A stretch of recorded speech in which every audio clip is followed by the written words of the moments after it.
라는 제목의 말씀으로 함께 은혜를 나누고자 합니다.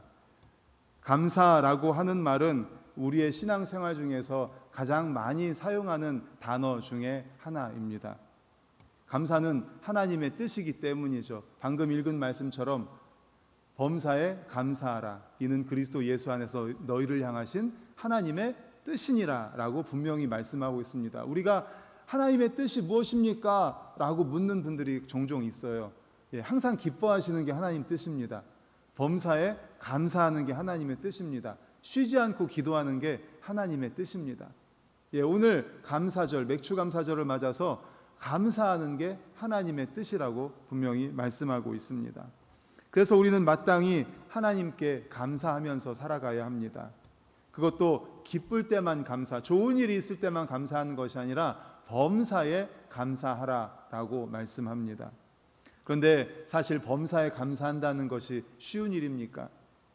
고통과 환난 속에서 감사한다는 것이 어디 쉬운 일입니까? 감사는 믿음의 분량에 따라 할 수 있는 분량이 있는 것입니다. 감사에도 단계가 있다는 말입니다. 우리는 어떠한 단계에 감사를 드리고 있습니까? 오늘 말씀을 통해서 하나님이 원하시는 감사, 하나님이 기뻐하시는 감사는 어떠한 단계의 것인지 함께 나누도록 하겠습니다. 먼저 첫 번째는 받았기 때문에 드리는 조건적인 감사의 단계입니다. 무언가를 받았기 때문에 하나님께 감사해서 드리는 거예요. 물론 이것도 감사는 감사입니다. 사람들을 보십시오. 어떤 사람은 많이 받았으면서도 사실 감사하지 못하는 사람들이 있습니다. 우리가 볼 때는 감사할 조건이 저렇게 많은데, 많이 가지고 있는데, 많이 받았는데 왜 저렇게 감사하지 못할까? 아무리 많이 받아도 불평불만합니다. 원망이 많습니다. 마음에 들지 않는다고 불평합니다. 이것이 어디 불신자들에게만 해당됩니까? 우리 믿는 사람들도 그래요.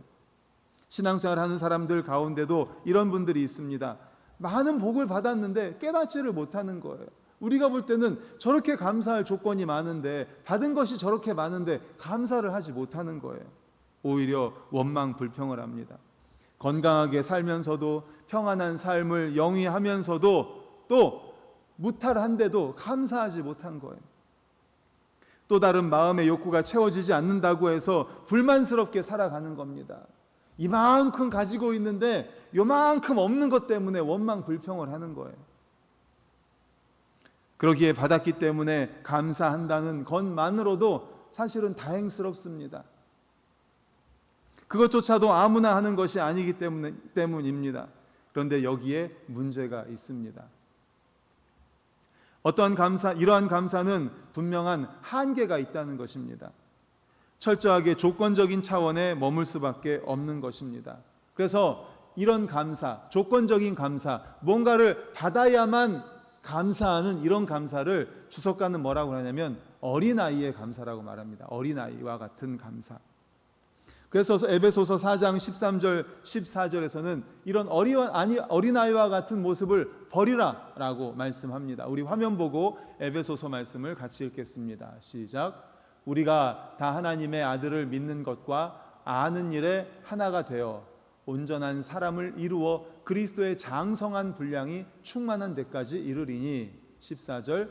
이는 우리가 이제부터 어린아이가 되지 아니하여 사람의 속임수와 간사한 유혹에 빠져 온갖 교훈의 풍조에 밀려 요동하지 않게 하려 함이라. 아멘. 왜 그리스도의 장성한 분량에 이르러야 되냐면 어린아이가 되지 않기 위해서, 이런 어린아이와 같은 마음을 버리라는 겁니다.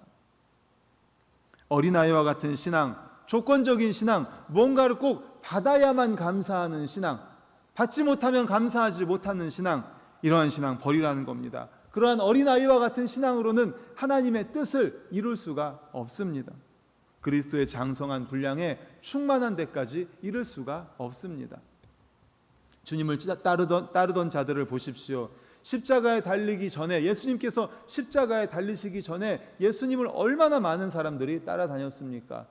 장정만 5,000명이나 따라다녔습니다. 들에서 말씀을 전파하실 때 장정만 5,000명이나 된다고 했어요. 그러니까 어린아이들, 노인, 여자들까지 하면 얼마나 많았겠습니까?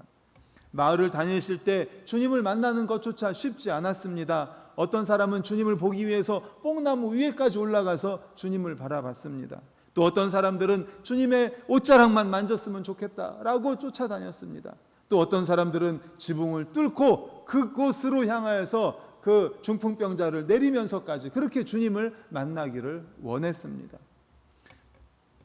종려주일에 예수님께서 나귀 새끼를 타고 입성하실 때 많은 사람들이 어떻게 맞이했습니까? 호산나 다윗의 자손이여 찬송하리로다 하면서 종려나무 가지를 들고 환영했습니다. 자기들의 옷을 벗어서 깔아놓고 그곳으로 나귀가 들어오게 했습니다. 예수님이 오게 했습니다. 그만큼 예수님을 환영했습니다. 요한복음 12장 13절 우리 화면 보고 같이 읽습니다. 시작. 종려나무 가지를 가지고 맞으러 나와 외치되 호산나 찬송하리로다 주의 이름으로 오시는 이 곧 이스라엘의 왕이시여 하더라. 아멘. 이렇게 예수님이 십자가에 달려 죽으시기 전에는 예수님을 따르던 사람들이 많았고 종려주일에 예수님이 예루살렘에 입성하실 땐 이렇게 많은 사람들이 환영했습니다. 많은 사람들이 환영했습니다. 그런데 주님께서 잡히셨을 때 어떻게 했어요? 그렇게 환영하던 사람들이 등을 돌렸습니다. 예수님에게 등을 돌렸어요. 몇몇 여인을 제외하고는 아무도 주님을 따르지 않았습니다. 심지어 베드로 같은 충성스러운 제자 수제자는 어떻게 했어요? 예수님을 모른다고 3번이나 부인했습니다. 왜 그랬습니까? 하루아침에 어떻게 이렇게 돌변할 수 있습니까? 예수님이 그렇게 아끼던 제자들까지도, 그리고 예수님을 그렇게 따라다니던 수많은 사람들이 어떻게 하루아침에 이렇게 돌변할 수가 있습니까? 바로 어린아이와 같은 신앙, 조건적인 신앙을 가졌기 때문입니다. 이 사실을 기억하시기를 간절히 축원합니다.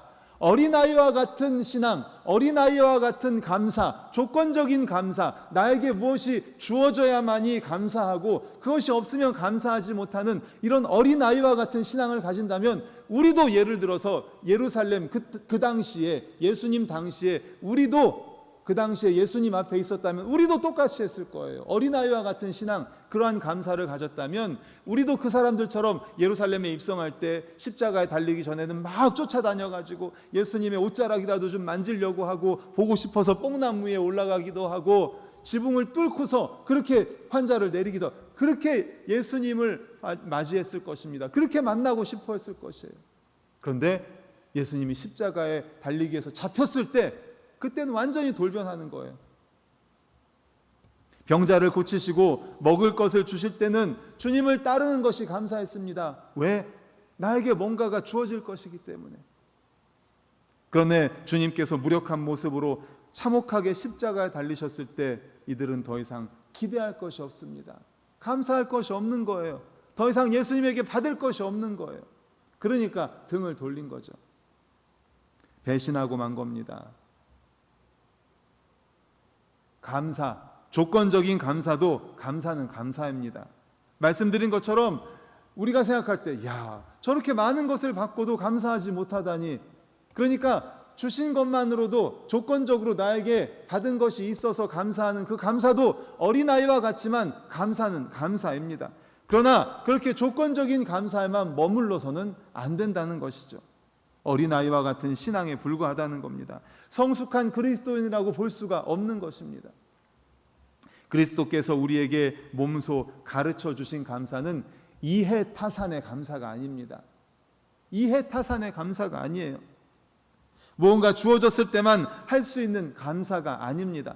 사랑하는 성도 여러분, 꼭 기억하십시다. 어린아이와 같은 신앙에 머물러서는 안 됩니다. 성숙한 신앙, 성숙한 감사로 나아갈 수 있기를 간절히 소망합니다. 오히려 주고 희생함으로 얻어지는 감사, 자신을 비웠을 때 얻어지는 감사, 주님께서 원하시는 감사, 성숙한 신앙인으로서 성숙한 감사를 할 수 있는 우리 모두가 되시기를 간절히 축원합니다. 아멘. 첫 번째는 조건적인 감사라고 말씀드렸어요. 조건적인 감사.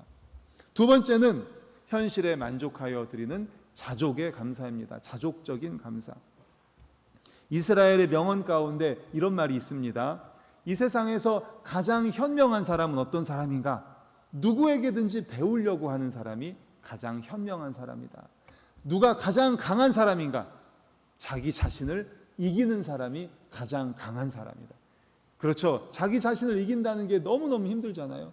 그렇다면 가장 부한 사람은 누구인가? 바로 가진 것으로 만족해야 하는 사람이 가장 부한 사람이다 라고 말합니다. 가진 것으로 만족해야 하는 사람. 그렇습니다. 자족하는 감사는 정말 높은 차원의 높은 단계의 감사입니다. 이 단계에 도달한 사람을 가리켜 우리는 성숙한 신앙인이라고 말합니다. 자족하는 감사, 가진 것으로 인해서 감사하는 그 자족의 감사의 단계에 이르는 사람은 성숙한 신앙인이에요. 신앙적으로 정신적으로 성숙하지 못한 사람은 결코 자족하는 감사를 할 수가 없습니다. 오늘날 사람들이 이구동성으로 말하는 불행의 이유들을 가만히 살펴보십시오. 왜 불행하다고 합니까? 왜 자신이 불행하다고 합니까? 대부분의 이유들은 자족하지 못하기 때문이에요. 자족하지 못하기 때문에 나에게 주신 것이 많은데 그것을 가지고 감사하지 못하고 어떻게 해요? 다른 사람하고 비교를 하는 거예요. 자꾸만 다른 사람하고 비교하는 거예요. 나에게 주어진 것이 많이 있는데도 불구하고 다른 사람과 비교해서 감사하지 못하는 겁니다. 대부분의 우리가 느끼는 불만족은 남들보다 덜 가졌기 때문에 하는 상대의식에서 얻어지는 것 아니겠습니까? 이렇게 살아가는 사람은 평생을 불만족 속에서 살 수밖에 없습니다. 그래서 경제학자인 존 카우츠키는 신생국가의 경제성장이라는 저서에서 이런 말을 남겼습니다. 사람은 항상 불만으로 가득 찬 채 살아가게 되어 있다. 불만으로 가득 찬 채 살아가게 되어 있다. 왜 그렇습니까? 만족할 줄 모르기 때문이에요.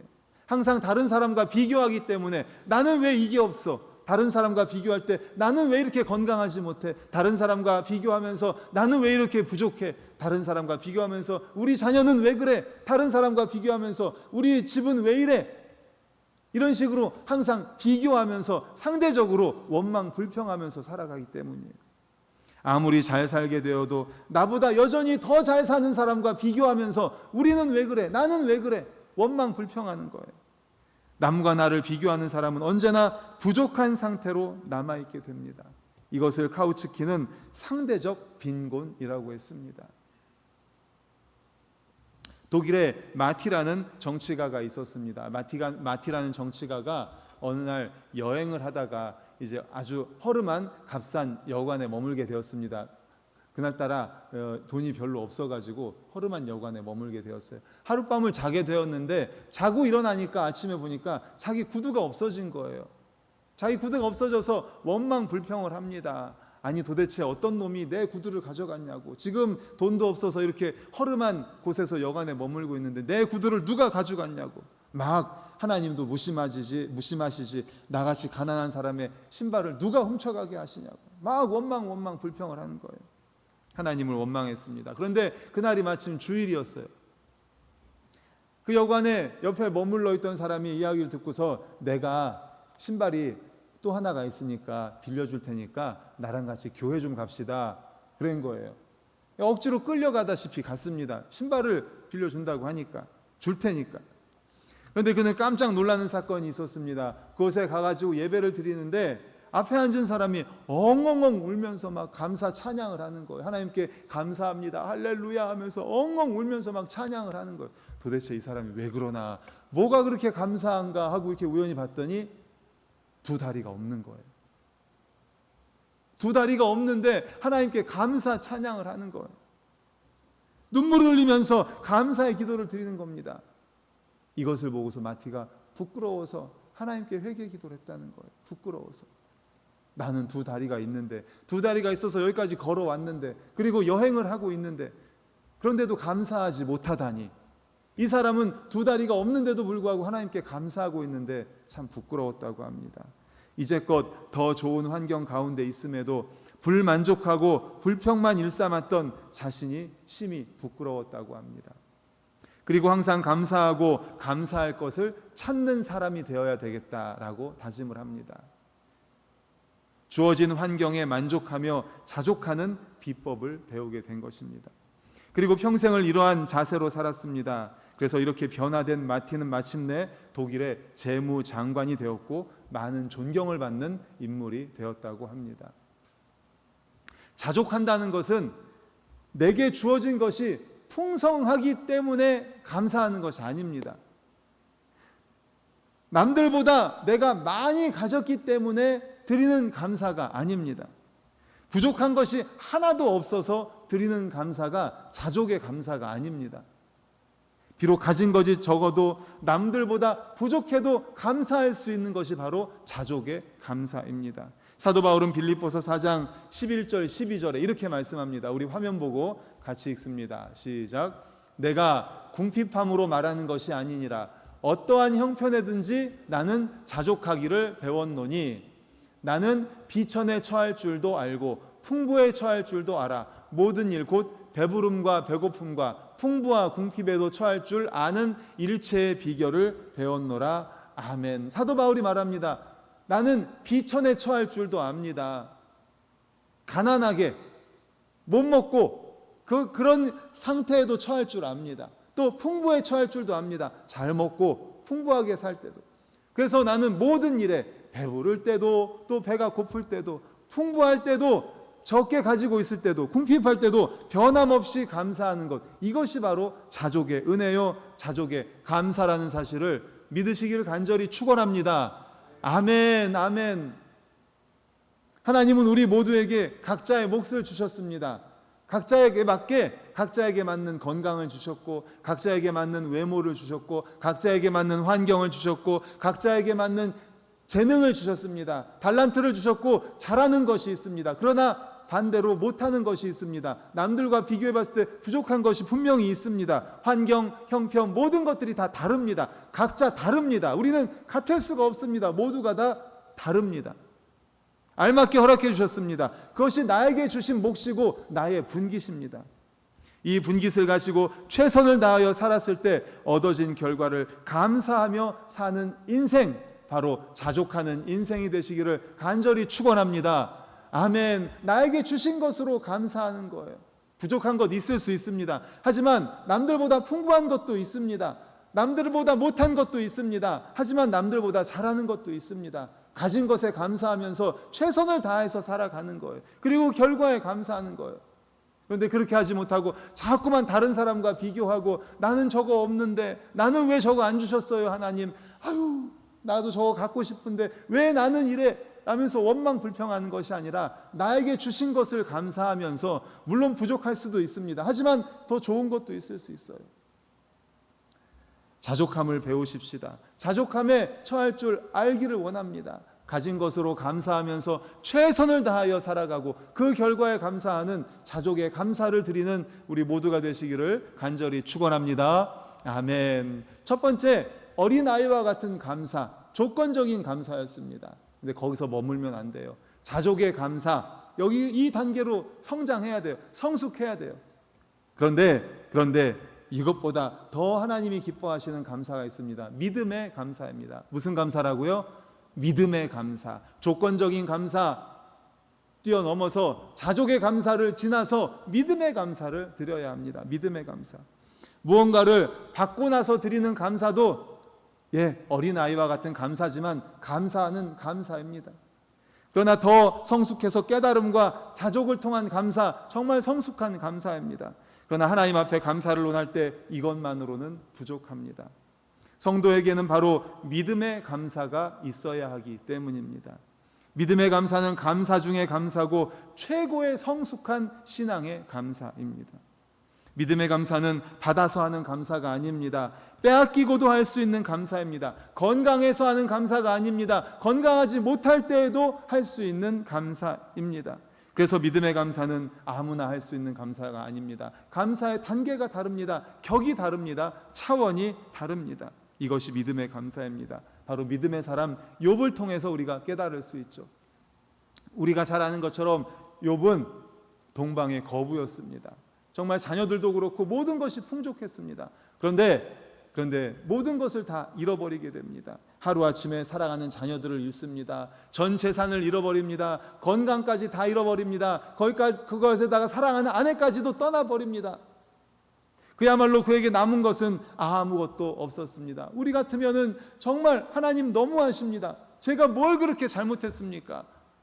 내가 교회에서 이렇게 봉사하고 또 정말 자족하면서 열심히 생활하려고 하는데 왜 이렇게 다 빼앗아 가십니까? 원망 불평할 수 있지 않겠습니까? 정말 어디론가 모르게 가서 그냥 생을 마감하고 싶을 것입니다. 그런데 욥의 고백을 들어보십시오. 욥기 1장 21절입니다. 우리 화면 보고 있습니다. 시작. 이르되 내가 모태에서 알몸으로 나왔사온즉 또한 알몸이 그리로 돌아가올지라. 주신 이도 여호와시오 거두신 이도 여호와시오니 여호와의 이름이 찬송을 받으실지니이다 하고 아멘. 이것이 바로 환난 중에 드리는 믿음의 감사입니다. 믿음 없이는 도저히 드릴 수 없는 감사, 오직 그의 사랑을 체험하고 그 사랑에 사로잡힌 자만이 드릴 수 있는 정말 성숙하고 성숙한 믿음의 감사입니다. 한 예화를 말씀드리려고 합니다. 스패포드 변호사의 감사가 바로 이와 같은 믿음의 감사입니다. 그는 시카고 대화재로 변호사인데 모든 재산을 다 잃어버립니다. 거기다 사랑하는 아들이 병으로 죽습니다. 안타까운 마음에 가족들, 아내와 네 딸이 또 있었는데 휴양을 보냅니다. 프랑스행 여객선을 태워서 먼저 보냈어요. 그런데 가는 도중에 이 배가 다른 배와 충돌을 하면서 4명의 딸이 그만 목숨을 잃습니다. 아내만 겨우 살아남아서 이 스패포드 변호사에게 전보를 쳤는데 혼자만 구조됨 이라고 안타까운 전보를 보낸 거예요. 혼자만 구조됨. 딸들은 잃은 아들까지 잃었잖아요. 재산까지 잃었잖아요. 아들도 병으로 죽었잖아요. 딸도 그만 배 사고로 모두 4명을 다 잃었잖아요. 그 절망 가운데에서 아내를 만나러 배를 타고 가는 중에 선장이 이야기를 합니다. 여기가 바로 그 배가 따님 전복이 돼가지고 따님이 돌아가신 바로 그 지역입니다. 이 스패포드 변호사는 거기 있을 수가 없었어요. 그래서 자기 방으로 들어와가지고 밤새 울면서 부르짖어 기도했습니다. 밤새 울면서. 그러다가 인간의 이해를 뛰어넘는 하나님의 초자연적인 평안을 경험합니다. 그리고 눈물로 가사를 적어 내려간 찬송이 바로 이겁니다. 내 평생에 가는 길 순탄하여 다 같이 늘 잔잔한 강 같든지 큰 풍파로 무섭고 어렵든지 나의 영혼은 늘 편하다. 내 영혼 평안해. 내 영혼 평안해. 아멘. 이 스패포드 변호사의 감사는 모든 것을 빼앗아가는 극한의 폭풍우 속에서도 하나님이 주시는 평안을 신뢰하며 내 영혼 평안해라고 고백하는 환경을 초월하는 믿음의 감사인 줄로 믿습니다. 아멘. 그렇습니다. 어떤 사람들은 질병 중에도 감사합니다. 어떤 사람은 가난 가운데서도 감사합니다. 어떤 사람은 사업에 실패한 후에도 감사합니다. 어떤 사람은 배신을 당해서 모든 것을 잃어버렸는데도 감사합니다. 바로 이 사람들이 하나님 앞에 믿음의 감사를 드리는 사람들입니다. 믿음의 감사는 기적을 만듭니다. 믿음의 감사는 한없는 축복의 비밀이 됩니다. 실패한 자 같으나 헤아릴 수 없는 많은 것으로 복을 받은 욥을 보십시오. 욥이 그렇게 감사했을 때 욥기 끝에 어떻게 됩니까? 재산도 자녀도 모든 것을 다 회복시켜 주십니다. 주님은 우리의 믿음의 감사를 귀히 여기십니다.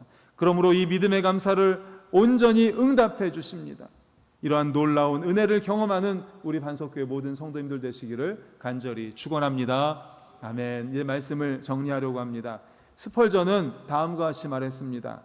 우리에게 별빛을 주신 하나님께 감사하면 별빛보다 더 밝은 달빛을 주실 것이고 달빛을 주신 것을 감사하면 달빛보다 더 밝은 햇빛을 주실 것이고, 햇빛을 주신 것을 감사하면 우리에게 햇빛도 필요 없는 좋은 곳으로 인도하여 주실 것이니 거기에는 영원하신 빛이 밤낮으로 비칠 것입니다 라고 이야기했습니다. 그렇습니다. 하나님이 원하시는 감사는 차원 높은 감사, 단계 높은 감사입니다. 내일을 바라보고 감사할 수 있는 사람, 빛을 바라보면서 어둠 속에서 감사할 수 있는 사람, 주님이 원하십니다. 사랑하는 성도 여러분, 어떤 감사를 드리고 있습니까? 무언가를 받아야만 감사하는 조건적인 감사의 단계에 머물러 있습니까? 아니면 주신 것에 감사하면서 자족하는 감사를 하고 있습니까? 아니면 더 나아가서 욥과 같이 스페포드 변호사와 같이 믿음의 감사를 드리고 있습니까? 주님이 원하시는 감사의 장성한 분량으로 성장하고 성숙하는 우리 모든 성도님들 되시기를 간절히 축원합니다. 아멘. 이제 성찬을 베풀도록 하겠습니다.